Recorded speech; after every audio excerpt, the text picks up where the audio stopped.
In 1912, Japan was facing a bit of a naval quandary.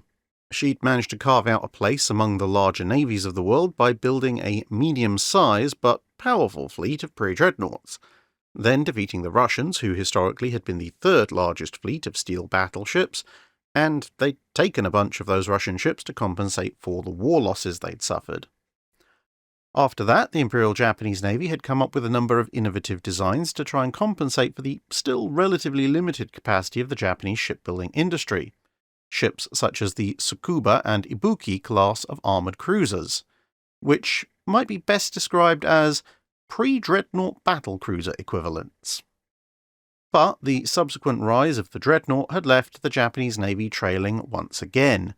The big jump in size and armament that these new battleships represented meant Japanese industry was simply unable to keep up.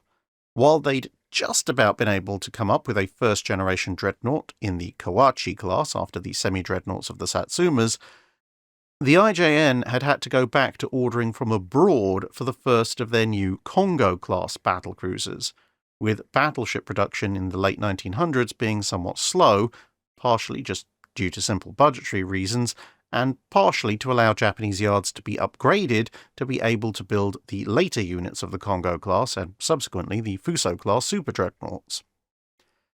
Enter one Hidetaro Kaneda, a Japanese naval officer who'd fought in the Sino-Japanese and Russo-Japanese wars and specialized in gunnery.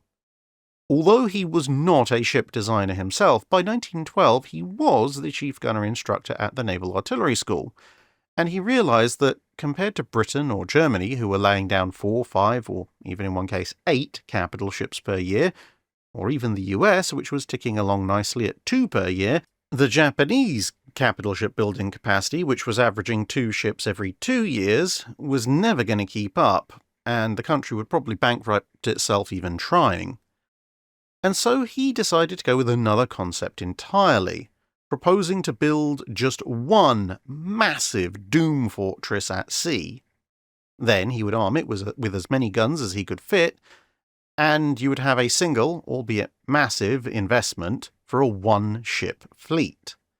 Its sheer size would make it almost impossible to sink, and it would have so much firepower that it was pretty unlikely that anything with the firepower to even scratch the thing would survive long enough to do all that much damage in any case. But how big should big be? Kaneda started with a basic principle. In order to keep the ship as steady a gun platform as possible, as well as to reduce some of the stresses, it needed to be larger than the maximum wavelength of waves found in the Pacific. Now, this was easy enough to do lengthwise. Quite a number of ships were already longer than this. But he wanted to also do this across the beam. If it was wide enough that even being broadside onto the waves, dangerous at best and death-dealing at worst for most ships, would not present much issue to the ship, then the vessel would act more like an island with the waves breaking against it, and any roll would therefore be minimal. And so, after a little bit of research and a bit of calculation, he arrived at the figure of 91 metres maximum beam, or about 300 feet, which was equivalent to around about 3 contemporary super-dreadnoughts all side by side with a large destroyer or 2 tacked on against them for good measure. To get a decent length-to-beam ratio, somewhere between 6:1 and 7:1, he then worked out that the ship would be about 609 metres or 2,000 feet long. Those dimensions, incidentally, are about half again longer and wider than the very biggest cargo ships in service today. For armament, he chose the biggest guns that were then theoretically available, thus giving the ship an armament of no less than 100 16-inch 45 caliber guns in 50 twin mounts, 14 of them on the centerline and 18 more on either side. Given the sheer scale of the ship, these guns could, in theory, be relatively easily upgraded to even bigger ones as time went on. Hundreds of secondary guns were also included, 140mm or 5.5-inch guns in long gun galleries on either side of the hull, and either more 140mm guns or possibly 100mm or 4-inch guns in the superstructure. Which caliber is there depends on your source. And yes, that is depending on source, as so little is firmly known about the concept that a number of key figures are disputed in the minimal number of vaguely reliable sources on this subject, and that includes disputes over the dimensions. I've given you the dimensions that most of the sources talk about, but some claim that the length and beam figures were actually twice that, which would move the ship's dimensions from roughly the same length as a Galaxy-class starship like the Enterprise D, up to something more akin to the Venator-class star destroyers from Revenge of the Sith.